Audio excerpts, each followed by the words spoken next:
¿Sí se ve? Sí, doctora, se ve. Ya. Bueno, yo creo que empezamos. Soy la doctora Ana Cristina Vargas Velasco. Varios de ustedes me conocen porque son mis alumnos de práctica. Bueno, soy docente de la Universidad Mayor de San Simón hace más de 10 años. Trabajo en la Caja Nacional de Salud. Me formé en la Universidad Mayor de San Simón y luego hice la especialidad en México, en el Centro Médico Nacional Siglo XXI. El temario que vamos a llevar es patología de hígado, vías biliares y páncreas. En esta primera clase vamos a hablar sobre la ictericia y luego sobre colelitiasis y complicaciones, que es una patología muy frecuente en nuestro medio. Y bueno, vamos a realizar más o menos 7 a 8 clases. Están programadas 8 clases, sin embargo, a veces avanzamos un poco más rápido, pues y hacemos 8 o 7 clases. Si tienen alguna pregunta, pues me la hacen. Si quieren, me interrumpen o al final de la clase.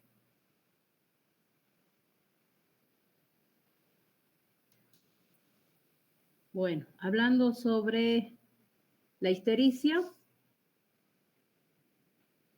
La ictericia es el color amarillo de piel y mucosas y que viene por la elevación de la bilirrubina. La bilirrubina se forma a partir del M, en un 80%, se forma a partir del M que viene de la hemoglobina. La hemoglobina está en los eritrocitos, entonces los eritrocitos cuando envejecen van a ser eliminados de la circulación por el sistema retículo endotelial y a partir del M de la hemoglobina de estos eritrocitos es que se va a formar la bilirrubina no conjugada. En un 80% viene de estos glóbulos rojos, un 20% viene de la metaglobulina, de los citocromos, de otras hemoproteínas que existen en el organismo. Esta bilirrubina no conjugada, para poder ser transportada hacia el hepatocito, se va a unir a la albúmina. Y con esta unión a la albúmina, pues va a llegar al hígado, hacia los hepatocitos, donde se va a unir a las ligandinas Y y Z, para posteriormente esta bilirrubina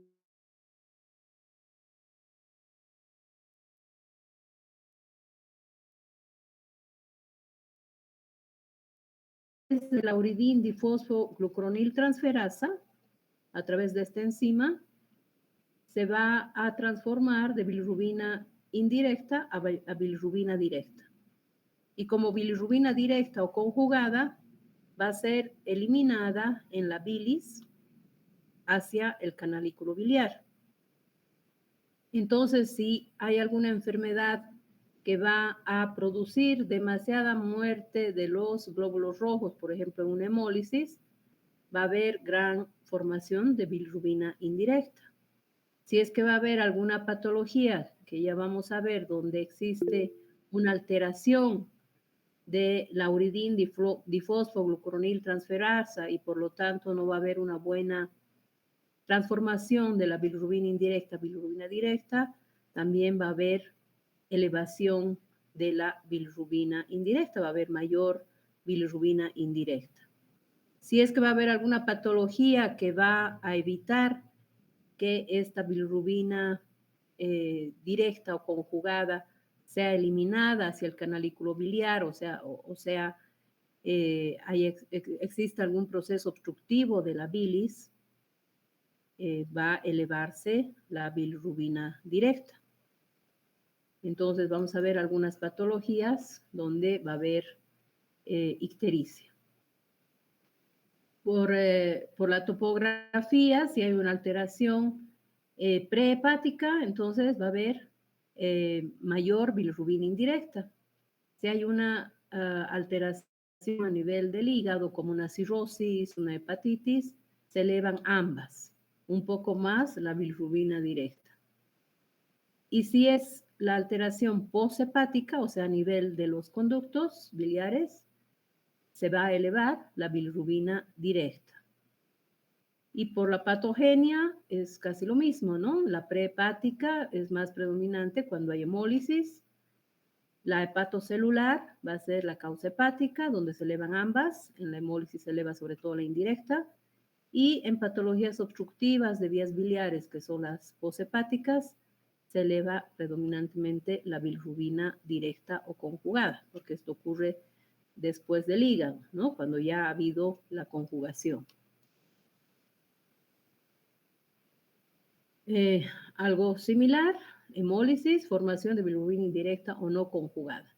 Y entre estas patologías tenemos las eritrocitarias, como la microesferocitosis, la drepanocitosis, la deficiencia de 6-fosfato deshidrogenasa, la intoxicación por plomo, la anemia hemolítica, autoinmune, plasmocitarias por autoanticuerpos, procesos infecciosos, parasitarios. Por ejemplo, en caso del paludismo, hay igualmente hemólisis y se eleva la bilirrubina indirecta por tóxicas, quemaduras o por intoxicación por hongos. Y entre los síndromes con hiperbilirrubinemia no conjugada o indirecta, que son de tipo funcional, tenemos el síndrome de Gilbert y el síndrome de Klinger-Najar tipo 1 y tipo 2. El síndrome de Gilbert es bastante benigno, se hereda por un gen autosómico dominante de penetración variable, predomina en el sexo masculino y se manifiesta entre la segunda y tercera década de la vida. Va a haber, en este caso, un déficit de la uridina difosfoglucuronil transferasa, por lo tanto, no va a haber una buena conjugación y va a predominar la bilirrubina indirecta, que se va a elevar entre 2 a 5 miligramos por decilitro. En este caso no va a haber coluria, el paciente no va a tener dolor abdominal, no va a tener ninguna otra manifestación clínica más que la ictericia y tampoco va a tener alteraciones en el perfil hepático. Lo único que tiene es la bilirrubina indirecta elevada. Y se presenta esta ictericia en periodos en los que el paciente hace ayuno, periodos en que tiene estrés o ha ingerido bastante bebida alcohólica o tiene algún proceso infeccioso o alguna enfermedad intercurrente. Entonces, en ese caso hay manifestación con ictericia, que es una ictericia que cede espontáneamente. Pasa este proceso y de ayuno, de estrés, y luego pasa la ictericia espontáneamente. Entonces, algo benigno que tenemos que hacer un diagnóstico diferencial simplemente con hemólisis. Entonces, le pedimos hemograma, reticulocitos, prueba de Coombs, y si todo sale negativo para hemólisis, nos quedamos con el diagnóstico de síndrome de Gilbert, porque la ecografía es normal y todas las demás pruebas de función hepática son normales y la bilirrubina no se eleva más de 5 miligramos y va a ser algo que va a desaparecer y va a ser de tipo recurrente en esos estados de ayuno, estrés, etc. Nos quedamos por descarte, diríamos, de otras patologías con que es un síndrome de Gilbert, que es algo benigno. En cambio, el síndrome de Klinger-Najar tiene dos tipos, el tipo 1 y el tipo 2. El tipo 1 es más severo, más grave. Se transmite por un rasgo autosómico recesivo. Va a tener ictericia el recién nacido con una bilirrubina indirecta que puede llegar hasta 40 miligramos por decilitro, y esto puede ser de mal pronóstico porque se impregna a los ganglios basales, lo que produce un kernicterus y produce alteraciones neurológicas, va a haber hepatomegalia y no responde muy débilmente al uso de fenobarbital. Entonces, estos niños no viven más de 5 años. En el Klinger-Najar de tipo 2, que se transmite por rasgo autosómico dominante, de penetración incompleta y expresión variable, la ictericia va a ser menor que en la de tipo 1, puede llegar hasta 20 miligramos por decilitro, no va a haber esa impregnación a los ganglios basales, entonces no va a haber alteraciones neurológicas porque además responde al fenobarbital.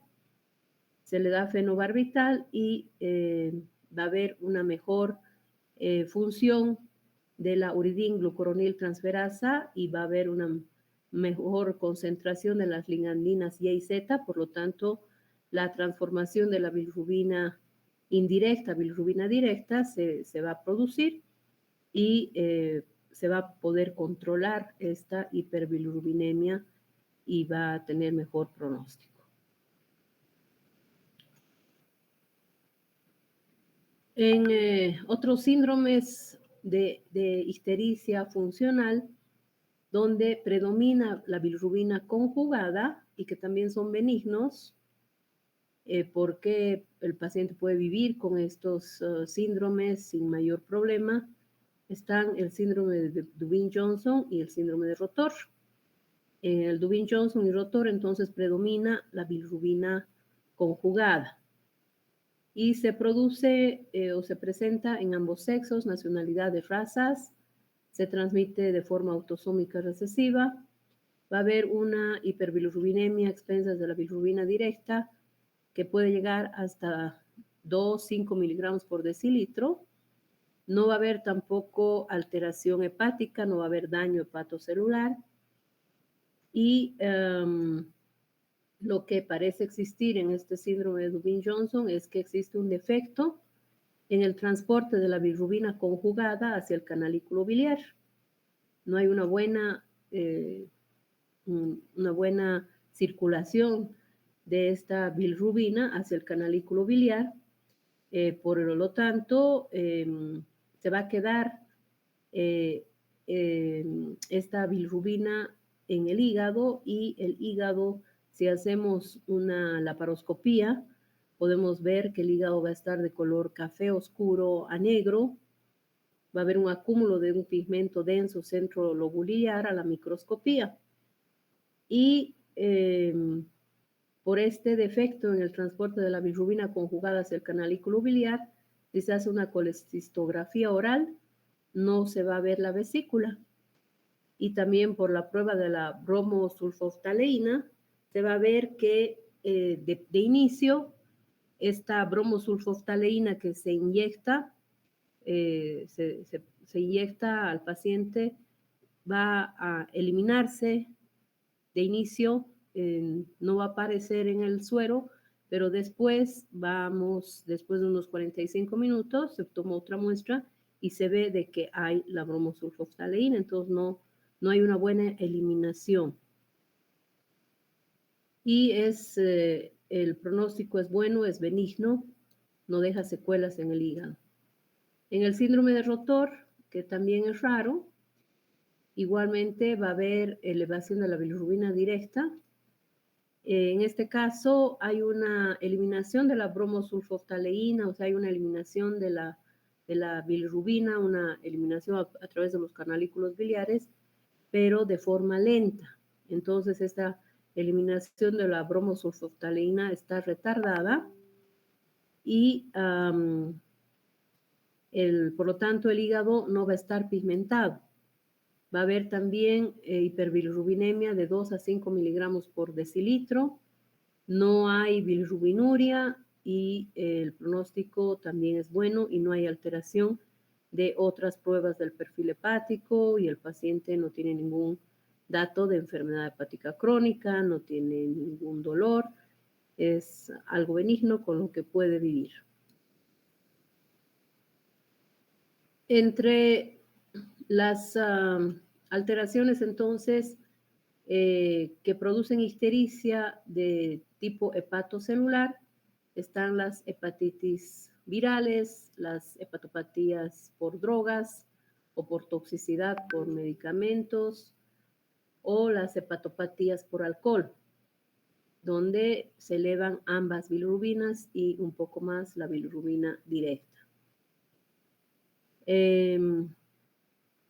La colestasis intrahepática en este caso, las pruebas de perfil hepático van a ser de obstrucción, o sea, cuando hay una colestasis intrahepática por medicamentos como la clorpromacina, el propiltiuracilo, la metiltestosterona, vamos a tener las bilirrubinas elevadas a expensas de la directa con fosfatasa alcalina y GGT elevadas.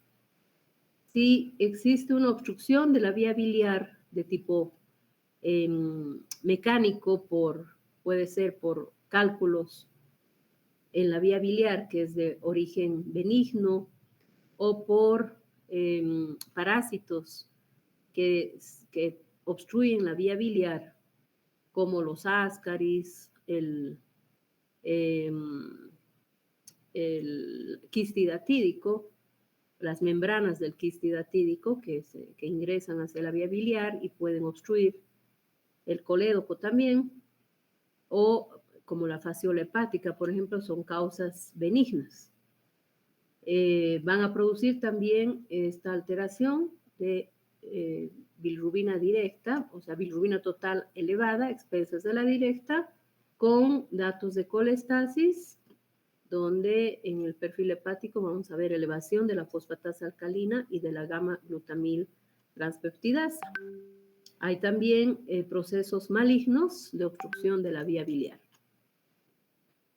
Entonces, con respecto a la coledocolitiasis, que es la litiasis en la vía biliar, lo más frecuente es que estos cálculos estén en el colédoco, pero también puede haber cálculos que puedan obstruir las vías biliares intrahepáticas. Puede ser de que sean cálculos únicos o cálculos múltiples. Y el cuadro clínico consiste en dolor cólico, en epigastrio, hipocondrio derecho, van a tener ictericia, van a tener coluria, porque hay gran eliminación de urobilinógeno en la orina, y van a tener hipocolia o acolia, porque no va a haber estercobilina en las heces. Como hay una obstrucción en la salida de la bilis, entonces no va a haber esa circulación enterohepática y eliminación de la bilirrubina como estercobilina en las heces, no va a haber la coloración que corresponde en las heces, por lo tanto va a haber hipocolia o va a haber acolia. Esa es la característica del síndrome ictérico obstructivo. Dolor cólico en epigastrio, hipocondrio derecho, ictericia, coluria, hipocolia o acolia.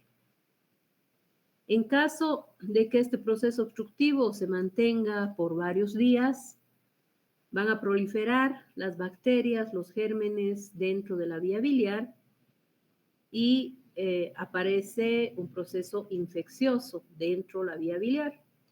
A eso se denomina colangitis. Entonces, cuando hay pus dentro de la vía biliar por proliferación de bacterias, vamos a tener dolor, ictericia, escalofríos y fiebre. Esta triada de fiebre, ictericia y dolor se denomina triada de Charcot, característico de la colangitis. Al examen físico, el paciente va a estar con ictericia en mucosas y piel.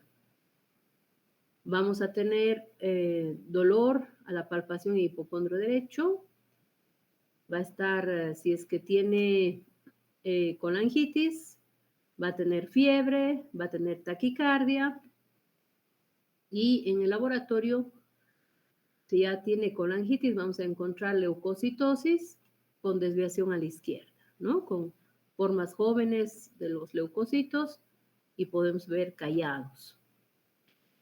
En el perfil hepático veremos de que hay una bilirrubina total aumentada a expensas de la bilirrubina directa con las enzimas de colestasis aumentadas, que son la fosfatasa alcalina y la gamma-glutamil transpeptidasa.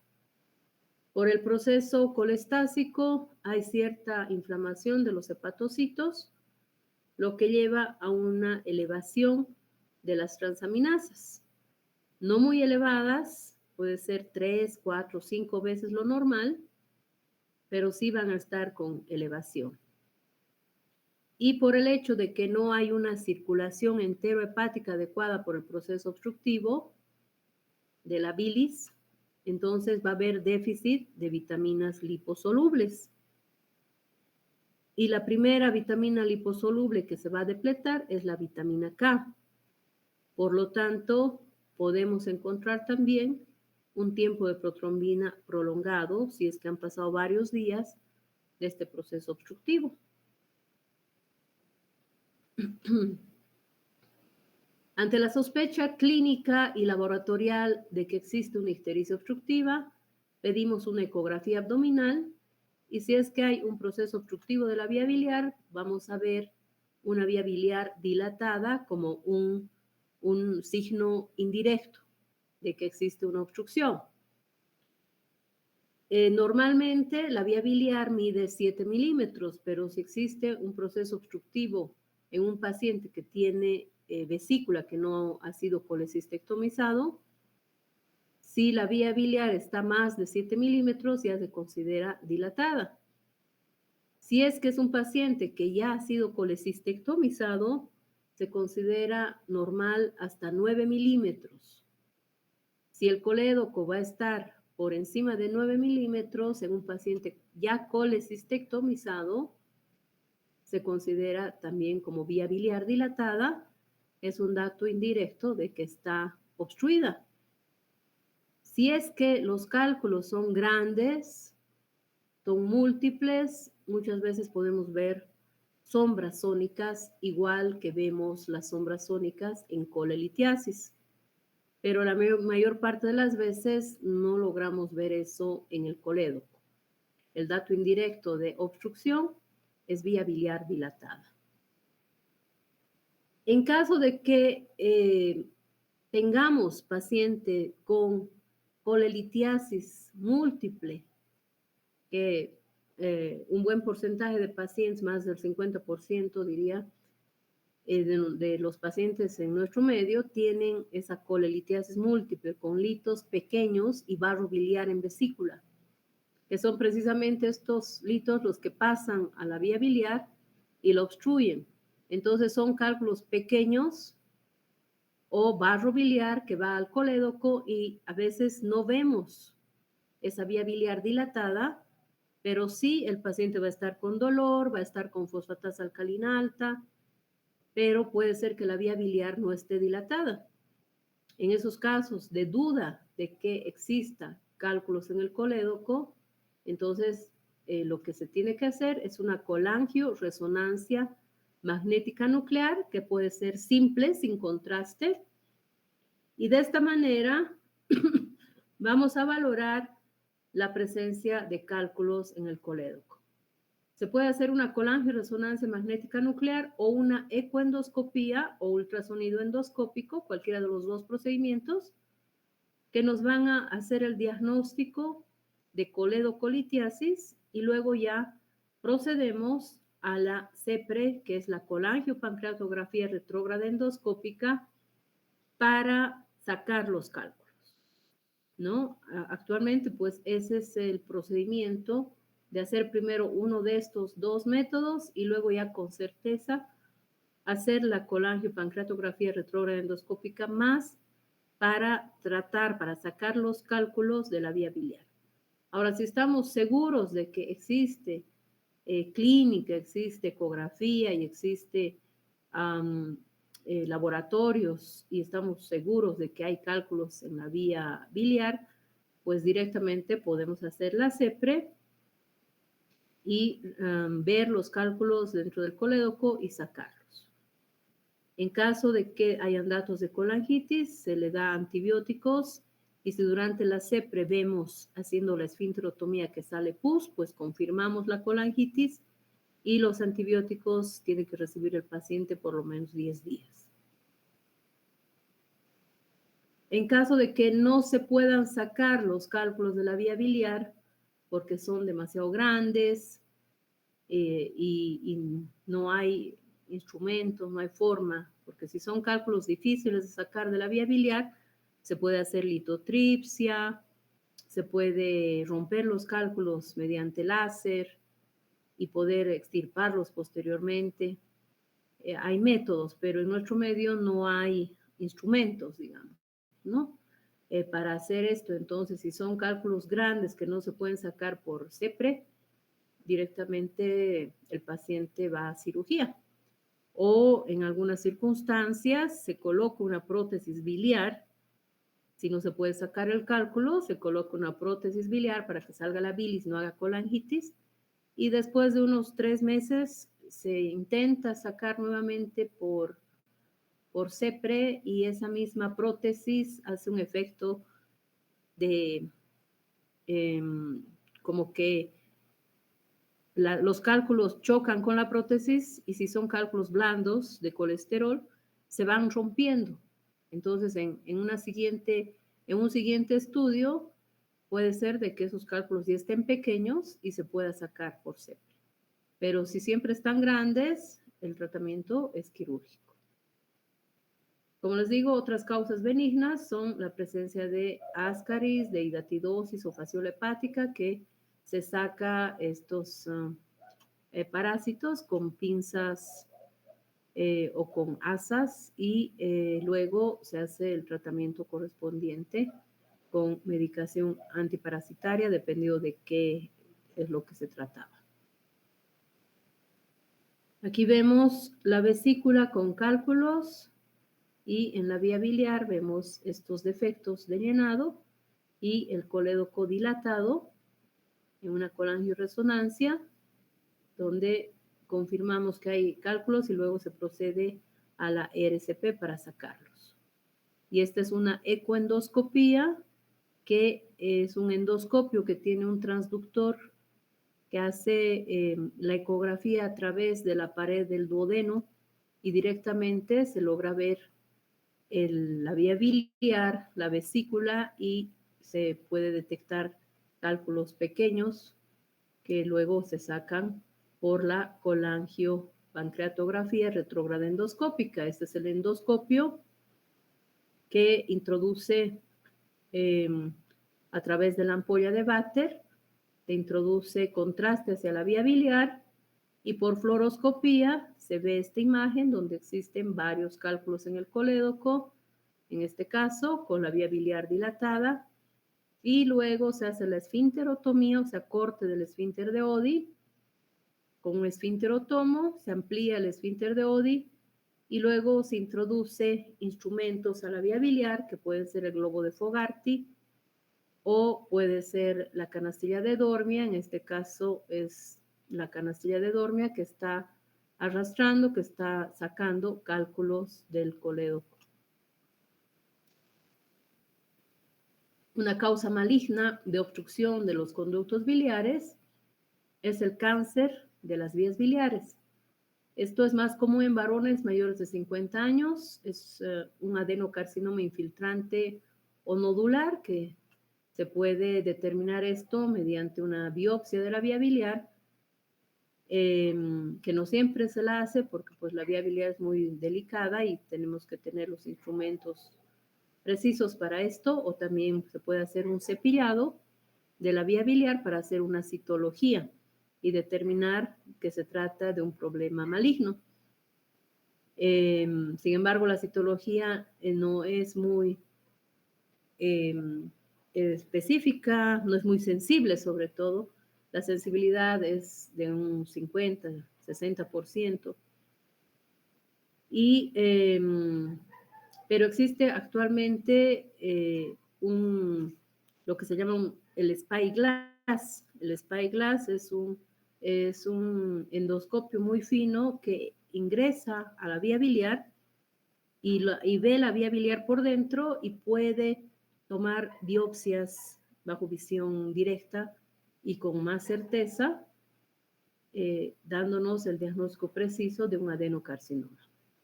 Los síntomas son los mismos de una ictericia obstructiva, donde vamos a tener ictericia, vamos a tener coluria, hipocolia, colia, prurito por la colestasis. Es un proceso un poco más larvado, no es agudo como en la coledocolitiasis, de pocos días de instalación. En este caso puede ser de varios meses de evolución. Además, el paciente va a tener astenia, dinamia y pérdida de peso y dolor en hipocondrio derecho. Y lo característico pues es que va perdiendo peso. Si es un tumor a nivel del hepático común, se denomina tumor de Klatskin. Y hay 3 subtipos: esclerosante, 70%, el papilar y el nodular. Las vías de diseminación son invasión transmural a tejido periductal y estructuras adyacentes, extensión longitudinal a lo largo de los conductos biliares en la submucosa y metástasis por vía linfática. La clínica, la misma, de una ictericia obstructiva. En este caso, sea de vías biliares, los marcadores tumorales como el antígeno carcino embrionario y el CA19-9 se van a elevar. Sobre todo el CA19-9 se eleva en procesos neoplásicos de vesícula, de vías biliares y de páncreas. Luego la ecografía nos muestra dilatación de las vías biliares, del colédoco puede ser, y de las intrahepáticas. Otro método diagnóstico, la colangioresonancia magnética nuclear, la CEPRE, la colangiopancreatografía retrógrada endoscópica, tomografía de abdomen con contraste para ver si hay metástasis adyacente al proceso neoplásico, si hay ganglios mayores de 1 centímetro, si hay metástasis a hígado, y además habrá que pedir TAC también de tórax y con contraste siempre para ver las lesiones metastásicas y determinar el procedimiento a seguir. Si es factible hacer cirugía, pues se puede hacer una cirugía con derivación biliar y extracción del tumor. Sin embargo, la mayor parte de las veces el tratamiento es paliativo y lo único que se hace es colocar una endoprótesis biliar. Si ya tiene metástasis a hígado, por ejemplo, o es una persona muy anciana, entonces en ese caso nada más se coloca una endoprótesis biliar para hacer de que esa estenosis neoplásica que tiene no le provoque colangitis y más bien una sepsis. Entonces la endoprótesis biliar nos sirve para permeabilizar la vía biliar y hacer que baje la ictericia y mejore el estado general del paciente. El pronóstico, perdón, el pronóstico es malo, con una sobrevida a 5 años de menos del 30%. Y existe una clasificación de Bismuth-Corlett que se la utiliza durante el procedimiento endoscópico. Se ve cuál es el compromiso de la vía biliar, dónde está la estenosis maligna. El tipo 1 es cuando hay una estenosis por debajo de la confluencia de los conductos hepático derecho-izquierdo, ¿no? Entonces, la vía biliar, las vías biliares van desde vías biliares intrahepáticas, hay un árbol biliar intrahepático que luego se van uniendo esos conductos biliares para formar el hepático derecho, el hepático izquierdo y luego forman el hepático común. El hepático común se continúa con el colédoco, que va a desembocar en la ampolla de Vater. Entonces, si este tumor está por debajo de la confluencia de los hepáticos derecho e izquierdo, se denomina Bismuth-Corlet tipo 1. Cuando alcanza la confluencia, es el tipo 2. Y si el tumor ocluye el hepático común y el hepático derecho, se denomina tipo 3A. Si compromete el hepático común, la confluencia y el hepático izquierdo, se denomina 3B. Y si está en la confluencia y además compromete ambos hepáticos derecho e izquierdo, se denomina Bismuth-Corlet tipo 4. Entonces aquí tenemos un compromiso por debajo de la confluencia. Aquí ven que es una estenosis filiforme acá. Casi no se ve, pero sí pasa el contraste a las vías biliares intrahepáticas y se ve la confluencia dilatada, el hepático izquierdo y el hepático derecho dilatados y todas las vías biliares dilatadas. Entonces este es un tipo 1, un Bismuth-Corlet tipo 1. Y aquí vemos el colédoco que tiene estos defectos de llenado, que son cálculos, porque aquí hay cálculos, el colédoco está dilatado en esta porción, y vemos que hay una estenosis filiforme también, acá en el hepático común. Y por lo tanto también está comprometiendo, si ven aquí, este es el hepático común, y este es el hepático derecho, y este es el hepático izquierdo. Y estas son vías biliares intrahepáticas dilatadas. Entonces está comprometiendo toda la confluencia más ambos hepáticos. Por lo tanto, este es un Bismuth-Corlet tipo 4. Con cálculos en el colédoco que se extirpan y luego se colocan prótesis biliares, 2 prótesis biliares largas que van hacia el hepático izquierdo y hacia el hepático derecho, y todo esto por todo esto va a ir la prótesis y va a salir por la ampolla de Vater, viéndose el extremo distal por acá, y se tiene que valorar de que esté saliendo bilis para que este paciente tenga un tratamiento paliativo y pueda permeabilizarse esas vías biliares hasta cuando Dios quiera que viva, ¿no es cierto? Otro cáncer que produce ictericia obstructiva es el cáncer de ampolla de Vater, que se denomina ampuloma, que también es más común por encima de los 50 años, que puede ser ulcerado, infiltrante, polipoide. El más frecuente es el ulcerado, por lo tanto la ictericia es fluctuante. Cuando crece el tumor, se obstruye la ampolla de Vater y aparece la ictericia a expensas de la directa. Se ulcera y otra vez hay permeabilidad y disminuye la ictericia para que luego nuevamente se obstruya, y de esa manera es una ictericia fluctuante, es una característica del ampuloma. Y también muchas veces sangra, de a poco puede sangrar o con un sangrado más importante de esta lesión ulcerada maligna que se presenta en la ampolla, y puede haber anemia secundaria a este sangrado. Y es de tipo adenocarcinoma. Entonces puede haber datos de ictericia obstructiva, lo mismo, dolor, ictericia, coluria, hipocolia, fluctuante, y que puede ocasionar también colangitis aguda y, como les digo, incluso datos de anemia microcítica hipocrómica.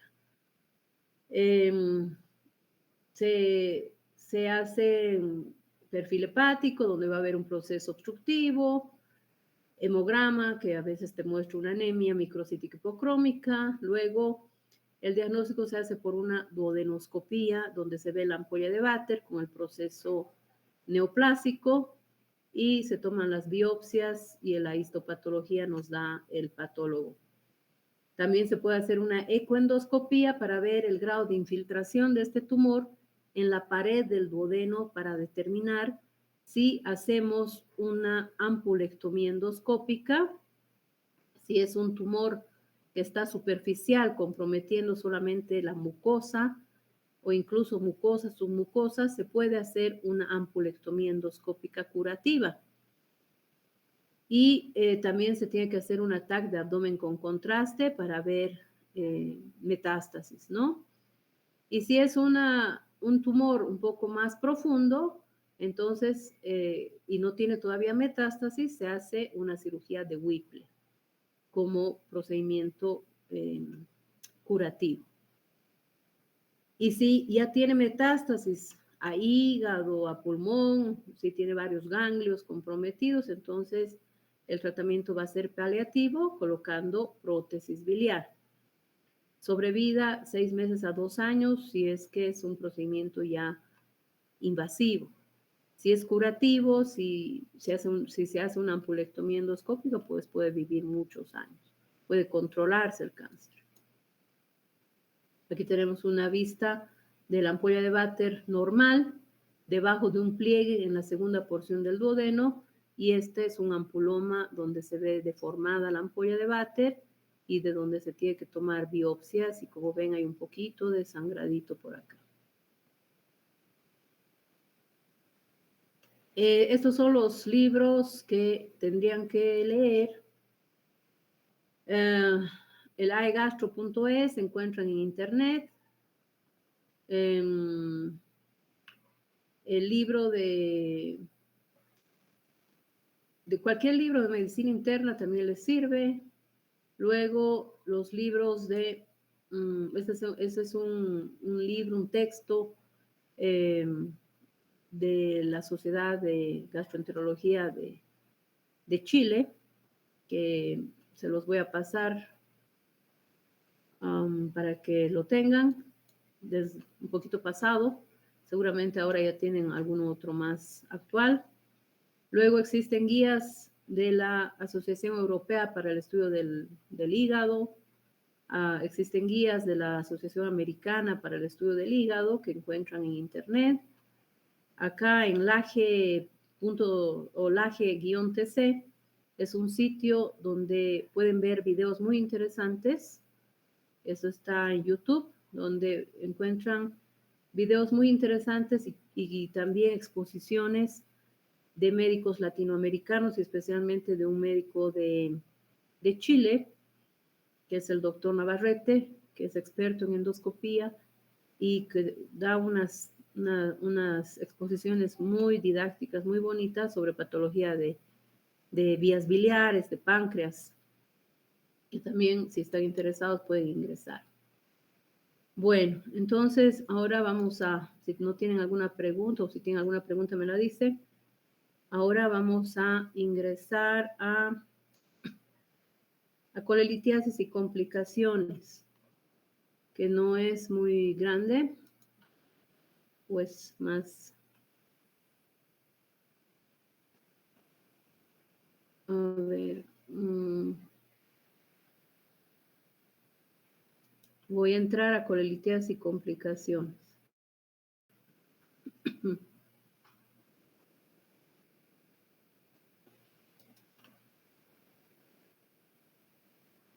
¿Se llega a ver? No, doctora.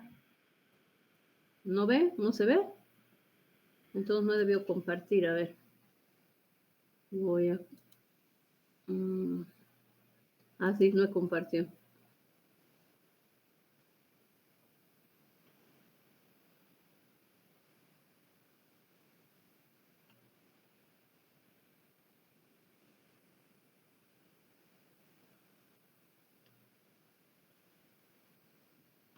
¿Ahora sí? Sí, doctora. Ya. Bueno, estas diapositivas las encuentran también en SlideShare, como colelitiasis y sus complicaciones, publicada por mi persona. Y bueno, ustedes saben que la vesícula biliar está cerca al hígado, concentra y almacena bilis. Esta bilis es secretada por el hígado, que va a ingresar por estos canalículos biliares que hemos visto, esas vías biliares intrahepáticas que se van uniendo y van formando cada vez conductos biliares más gruesos y que luego van a ir por el hepático derecho, hepático izquierdo, hepático común, el colédoco, el cístico, y se va a almacenar la bilis en la vesícula. Esta vesícula tiene una longitud de 7 a 10 centímetros y un volumen de 30 a 50 mililitros. Y cuando comemos grasas, se producen unas enzimas como la colecistoquinina, que va a hacer que esta vesícula se contraiga y puede expulsar la bilis hacia el duodeno, que va a salir por la ampolla de Vater, y de esta manera, con todo lo que contiene la bilis, pues se van a digerir las grasas. La bilis está compuesta por sales biliares, lecitina, proteína, colesterol, bilirrubina, y principalmente son las sales biliares las que van a tener esa función de digerir las grasas. Si hay mayor proporción de colesterol, es que esta bilis puede ser litogénica cuando hay una mayor sobresaturación de colesterol, que va a hacer de que se formen microcristales de colesterol y esos microcristales se unen y van a formar cálculos de colesterol. La mayor cantidad o la mayor, cuando existen cálculos en la vesícula, pues la mayor parte de las veces estos cálculos son de tipo mixto. Y una buena parte de su composición es colesterol. Entonces son cálculos más amarillos y más blandos.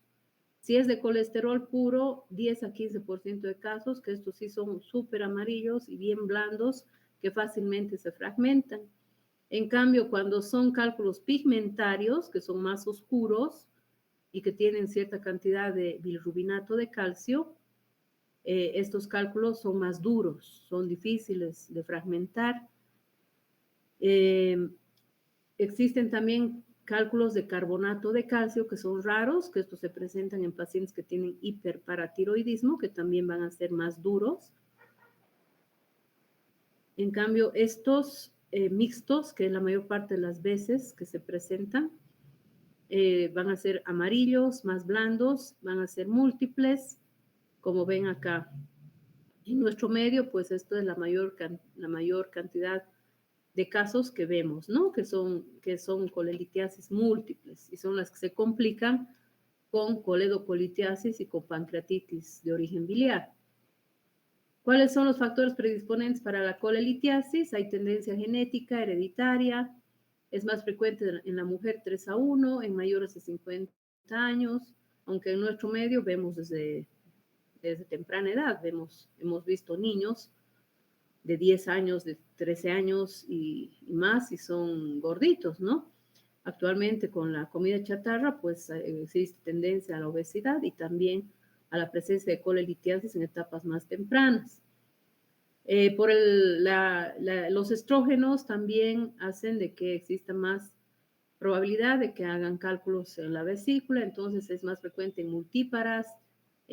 Cuanto más embarazos tienen, pues hay más probabilidad de que tengan cálculos, y lastimosamente es en el embarazo que muchas personas o muchas mujeres tienen la sintomatología y tienen colelitiasis con colecistitis, que es bastante complicado operarlas. Incluso hemos visto pacientes con coledocolitiasis y embarazo y hasta pancreatitis biliar.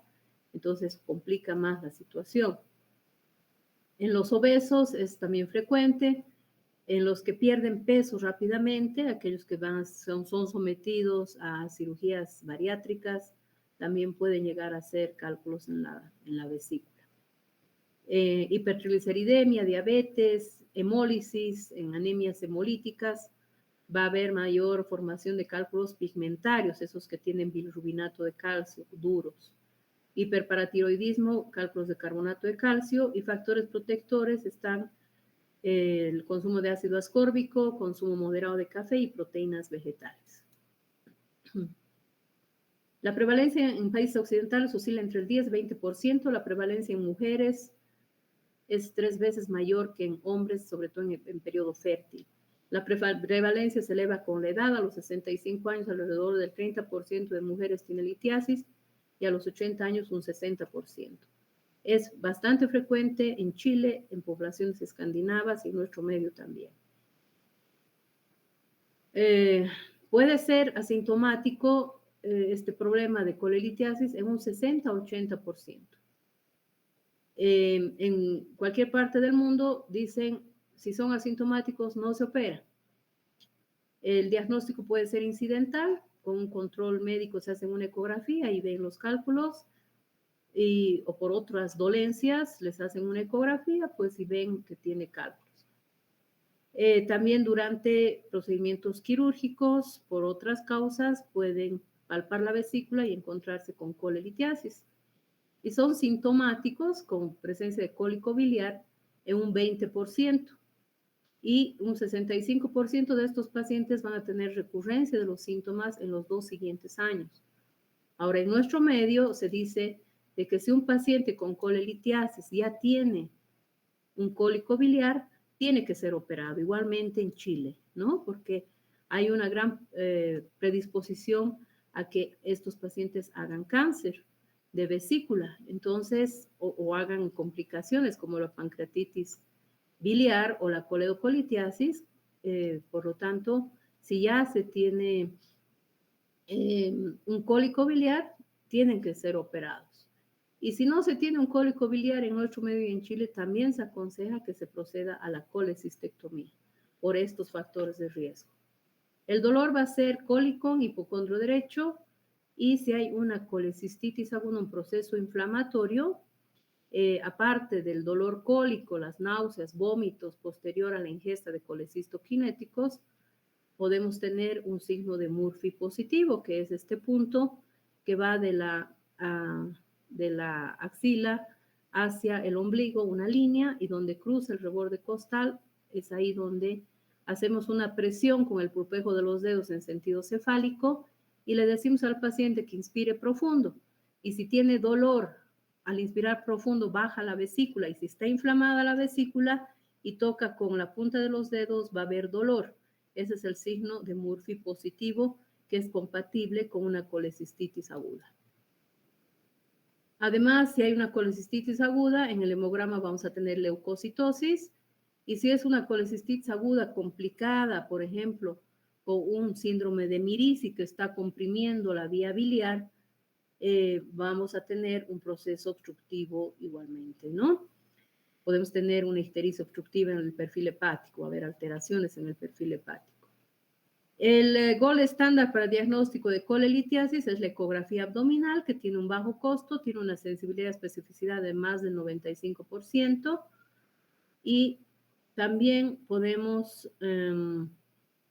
con la ecografía abdominal, valorar la vía biliar, como ya hemos visto, ¿no? Entonces aquí vemos cálculos, aquí un solo cálculo grande que da una sombra sónica, y también en la ecografía podemos ver cómo está la pared. En este caso vemos una pared engrosada, y podemos ver también el tamaño de la vesícula, el contenido de la vesícula, si hay además barro biliar, y también cuando hay pus se puede ver un contenido denso dentro de la vesícula.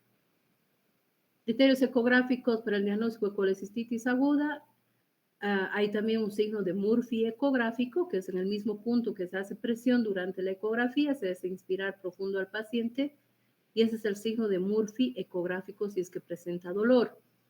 Engrosamiento de la pared vesicular de más de 4 milímetros, aumento del diámetro vesicular de más de 8 centímetros, demostración de cálculos dentro de la vesícula, colecciones líquidas pericolecísticas, nos indica que ya hay un proceso inflamatorio que se está complicando el paciente, presencia de barro biliar, trilaminación de la pared vesicular, también nos indica que hay un proceso inflamatorio importante de la pared, que tiene que el paciente ser sometido inmediatamente a cirugía. Banda continua y focal hiperecogénica. Otro dato. La radiografía simple de abdomen nos puede ser útil si sospechamos una vesícula escleroatrófica, donde vemos acá la vesícula calcificada en el área del hipocondrio derecho.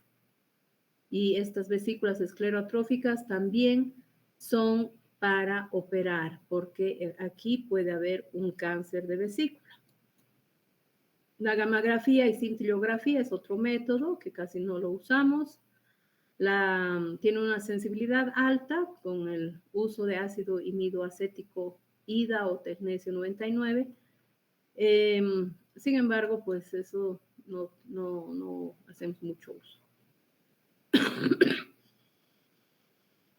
También la tomografía, la colangioresonancia magnética nuclear, que sí la tenemos, también nos puede ser útil. Vemos claramente la vesícula con cálculos, vemos las vías biliares en una resonancia magnética nuclear, y con la RSP también se pinta, entra contraste a la vesícula y podemos observar los cálculos, pero la RSP más la utilizamos para patología de vía biliar, ¿no es cierto?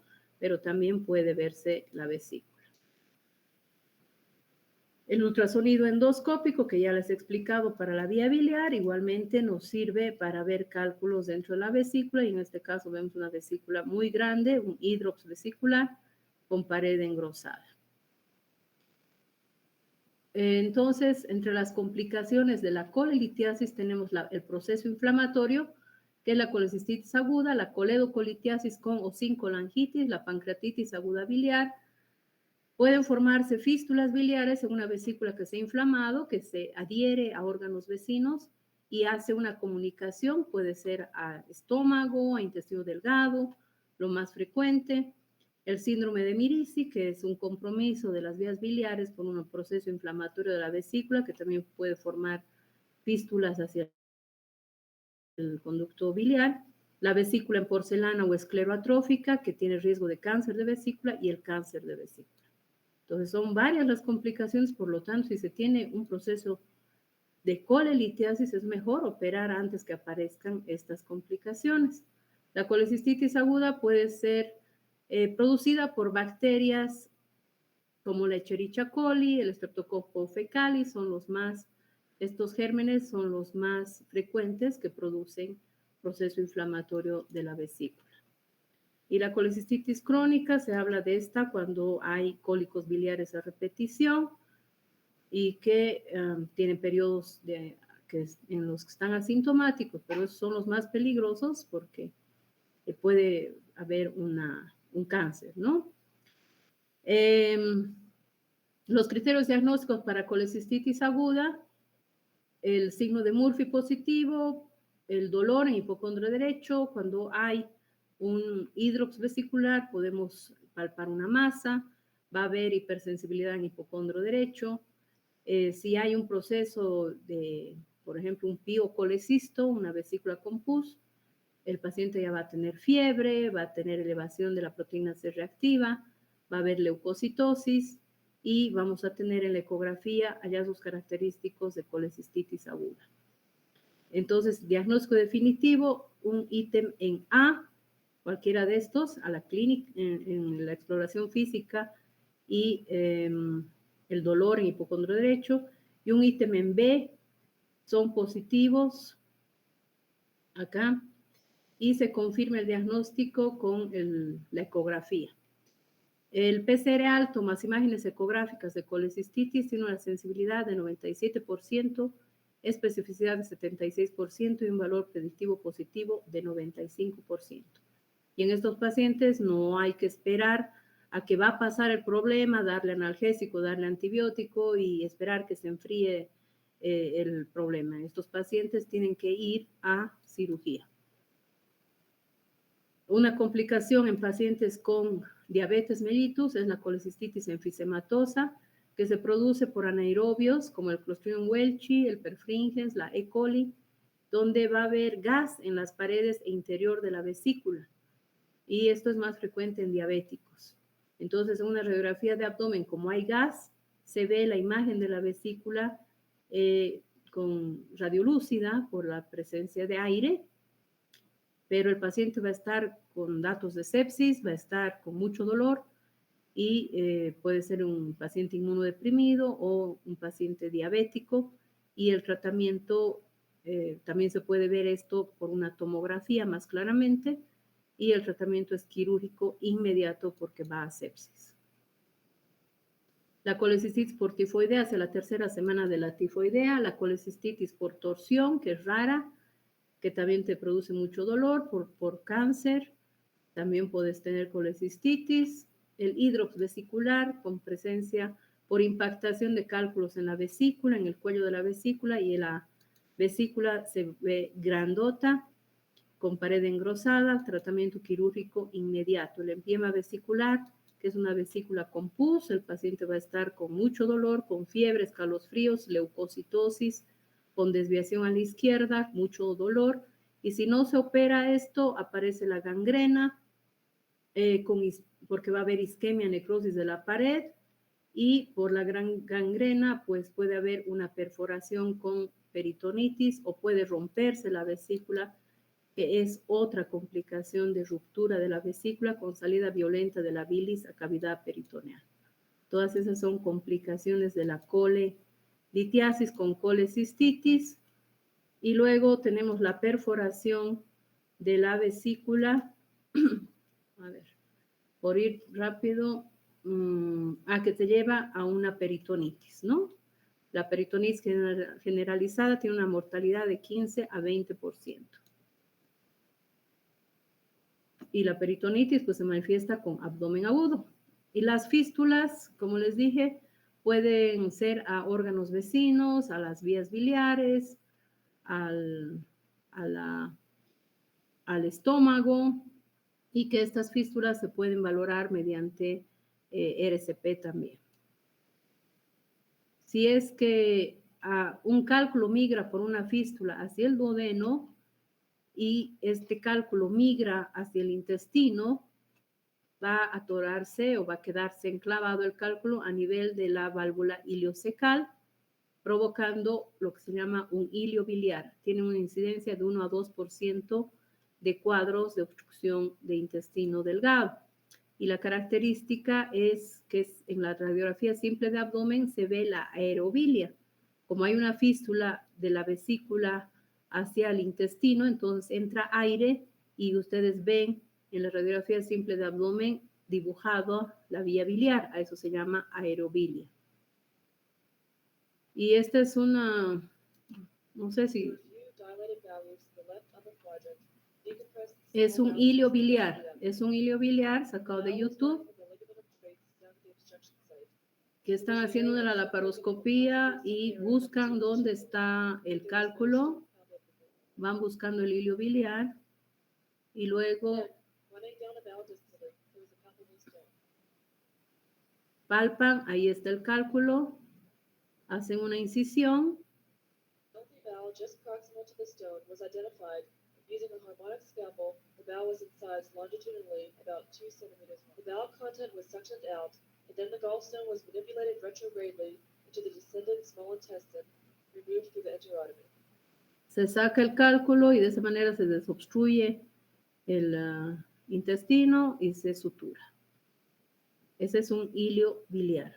The stone was removed through the 12-millimeter port using an endobag.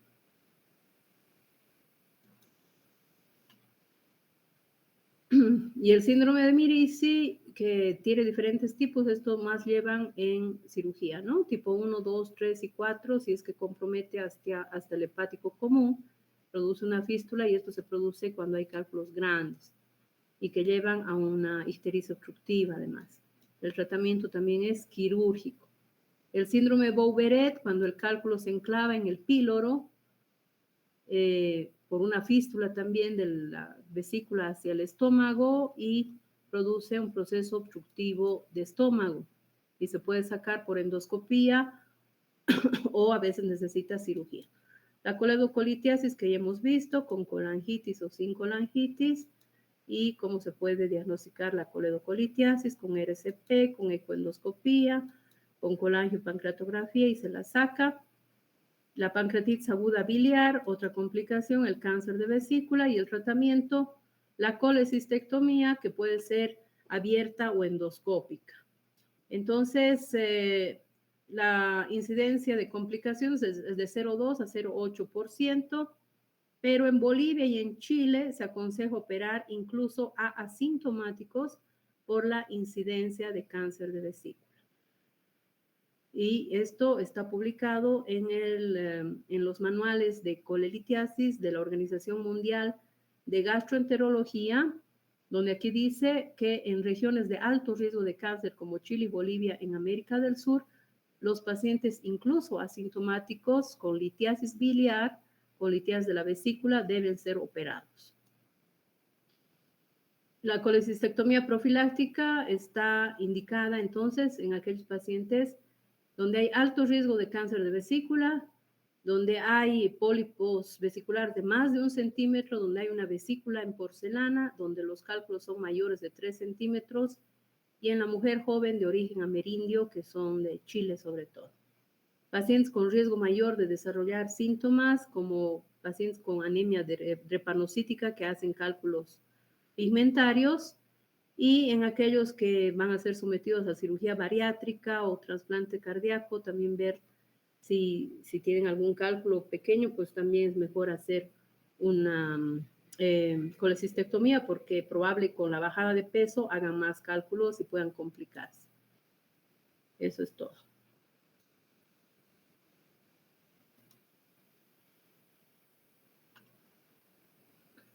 Muy bien. Entonces, mañana continuamos con hepatitis viral y hepatitis por medicamentos. ¿Tienen alguna pregunta?